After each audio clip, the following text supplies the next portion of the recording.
Hola a todos y bienvenidos. Hoy estaremos hablando del incumplimiento del contrato de arrendamiento. Soy su abogado, David Felipe Roa. Hay personas que preguntan y me han pedido asesoría jurídica diciendo David, no sé qué hacer, el inquilino no me está pagando el contrato del canon de arrendamiento, el inquilino no me quiere restituir el bien inmueble, el inquilino no se deja hablar. ¿Qué hacemos entonces? ¿Nos ponemos a llorar? No, por supuesto, para eso existe la ley 820 del año 2003 y todos los parámetros normativos que se desprenden también del proceso de restitución de bien inmueble arrendado.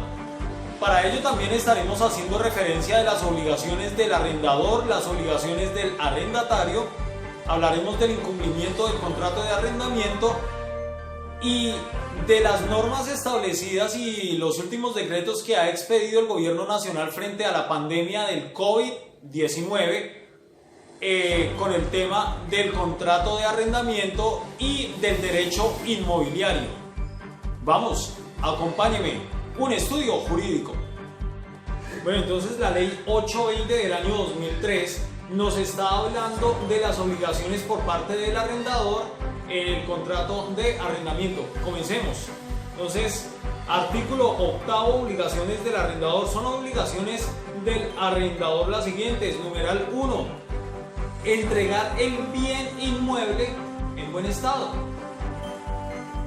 Creo que dudas sobre eso no hay.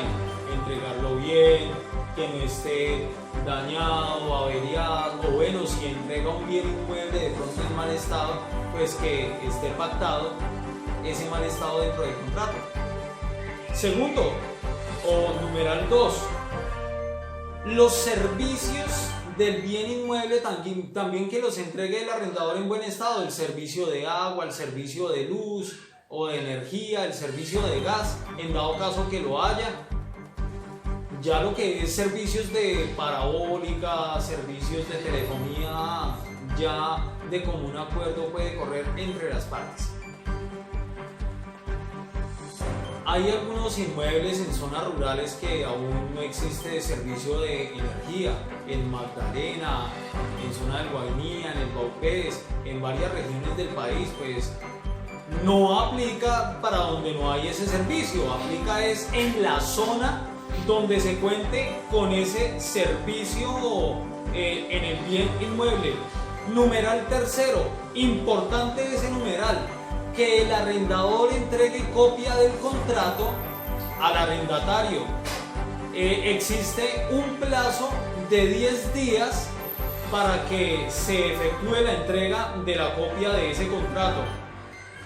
El numeral 4 también nos está hablando de la entrega de la copia del contrato, pero en los contratos de arrendamiento con propiedad horizontal. Importante.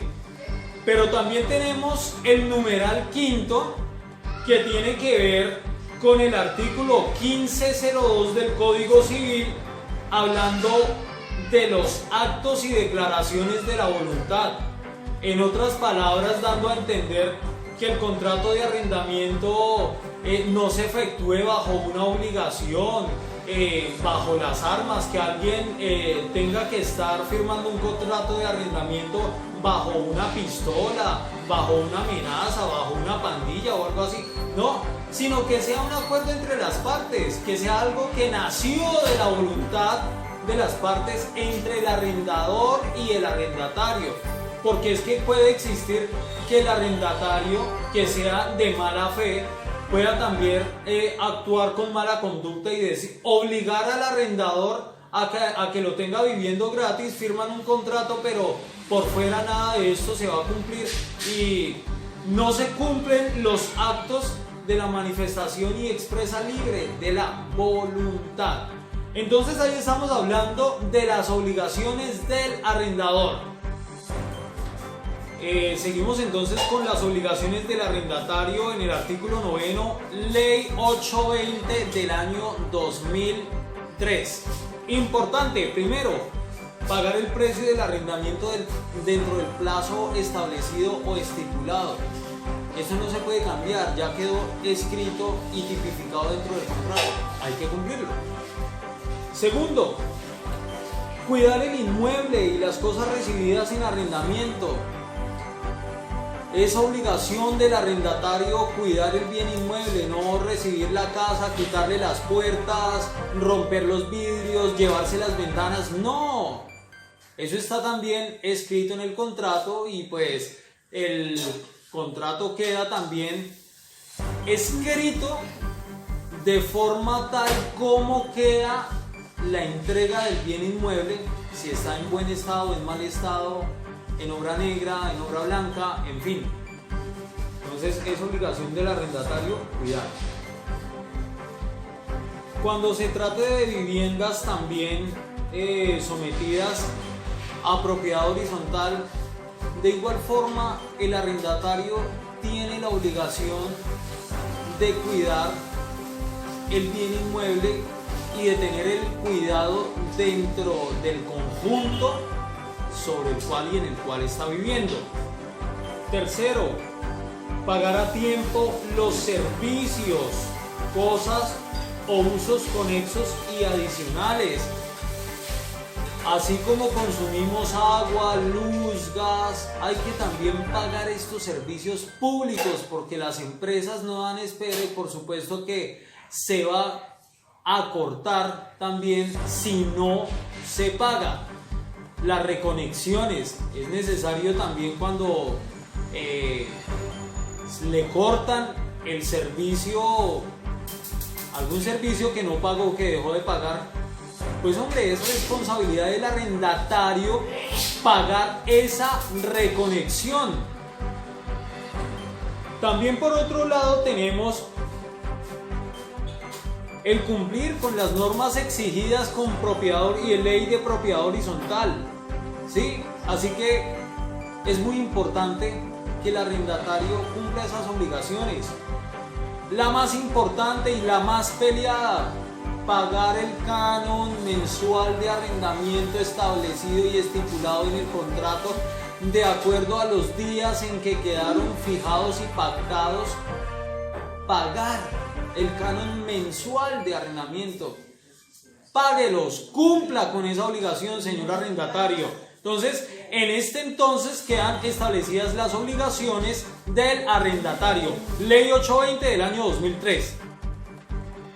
Bueno, dentro de las obligaciones que vimos en la Ley 820 del año 2003, artículo 8 y artículo 9, en ninguna parte vi que por asunto de pandemia, de estado de excepción constitucional, el arrendador le va a dejar al arrendatario el goce del bien inmueble gratis. No.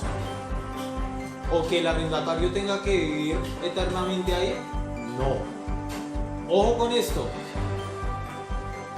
El decreto 579 de abril del año 2020, ya bajo la crisis de COVID-19 vivida a nivel mundial, estableció algunas medidas respecto al derecho inmobiliario y el arrendamiento. La suspensión de desalojo a arrendatarios.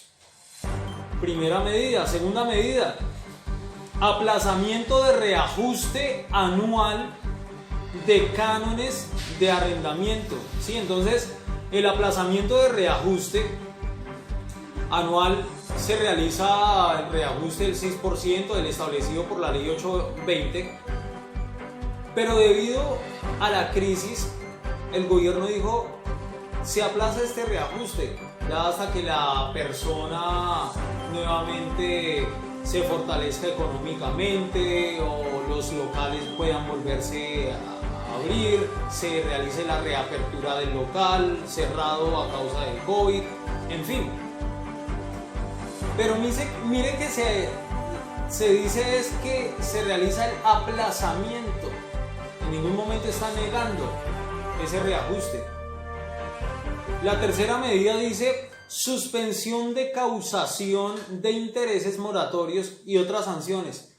Está bien, listo, que no se causen los intereses por mora debido al pago del canon de arrendamiento a raíz de COVID. Bueno, está bien, pero no dice que no se pague el canon mensual de arrendamiento, eso no lo dice. Cuarta causa, cuarto punto, estamos viendo el decreto 579 de abril de 2020. Prórroga a contratos que tuvieran programada su finalización durante el periodo de la crisis. Pero oiga bien, aquí no está haciendo énfasis. Aquí, si bien es cierto, está hablando de la prórroga. No todos los arrendatarios son malos, no. Yo quiero resaltar que hay arrendatarios que son muy cumplidos y los felicito porque a sus arrendadores no les sacan dolores de cabeza, no les sacan más ganas y pues tienen una muy buena comunicación con el arrendador. Pero hay arrendatarios que ni siquiera se les puede hablar, arrendatarios que no contestan el celular. Entonces, prórroga a contratos. Un arrendatario que ya debía canon de arrendamiento antes de ingresar a la crisis, hablo del mes de diciembre de 2019, o sea, ya venía en pandemia desde el año pasado. Hombre, a esta clase de arrendatarios no lo cobija esta norma, no lo cobija, porque es que ya venían cumpliendo el contrato de arrendamiento. Ahora hay personas que dicen: ¿y cómo puede entonces iniciar el proceso de restitución de bien inmueble? Sencillo. En primer lugar, si de común acuerdo ustedes pueden resolver con el arrendatario para que le restituya el bien inmueble y se arreglan las cosas de mejor forma, hay que realizarlo. Segundo lugar, si no se da de común acuerdo entre ustedes, ahí ya toca acudir a una conciliación. Estoy hablando de aquellos que se atrasaron del tiempo de pago del canon de arrendamiento, que llevaban un tiempo de atraso antes de ingresar a la crisis o a la pandemia, y dentro de la crisis, que ya llevan bastante tiempo sin pagar. Entonces hay que ir a una casa de justicia, a la personería, a procuraduría, a sacar una audiencia, una cita para una audiencia de conciliación, asistir a la cita, a la audiencia. Si se realiza la conciliación entre las partes, bueno, que se pacte fecha de entrega y restitución del bien inmueble y listo.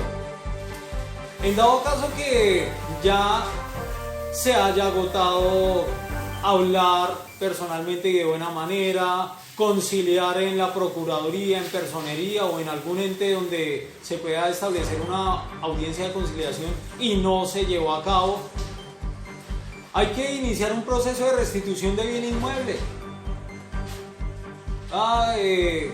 Contrata a su abogado y entonces se inicia ante la jurisdicción civil una demanda, un proceso de restitución de bien inmueble arrendado. Se presentan las pruebas. ¿Cuáles son las pruebas? El contrato. Importante. Los recibos de pago. Hay personas que arriendan y no tienen contrato de arrendamiento. ¡Ojo! ¿Cómo creamos un contrato de arrendamiento si no tenemos un contrato pero queremos defendernos? Haga firmar un recibo. Listo, vamos armando pruebas. Ya con un recibo ya nos podemos defender, pero es necesario ir haciendo la recopilación del elemento probatorio para podernos defender en la demanda de restitución de bien inmueble. Una vez agotado el proceso de restitución de bien inmueble, y ya si usted quiere también, por supuesto, cobrar esos cánones vencidos, pues hay que iniciar un proceso ejecutivo. Hay que hacer los cobros ejecutivos también en instancia judicial. De arrendamiento hay mucho de qué hablar. Quisiéramos quedarnos acá. Es una ley muy completa, bastante amplia, pero hay que analizarla bien, no es necesario correr. Estamos a su disposición, escríbanos por este medio. Escribámonos por Facebook, David Felipe Roa. También estamos en Instagram como Roa David Felipe. Estamos en Twitter también como David Felipe Roa, así que ahí estamos a disposición. Número de celular 314-222-0156. Soy su abogado, especialista en Derecho Administrativo, magíster en Derecho Administrativo, auditor jurídico. Estamos a su disposición. Feliz día, feliz tarde, feliz noche. Un abrazo.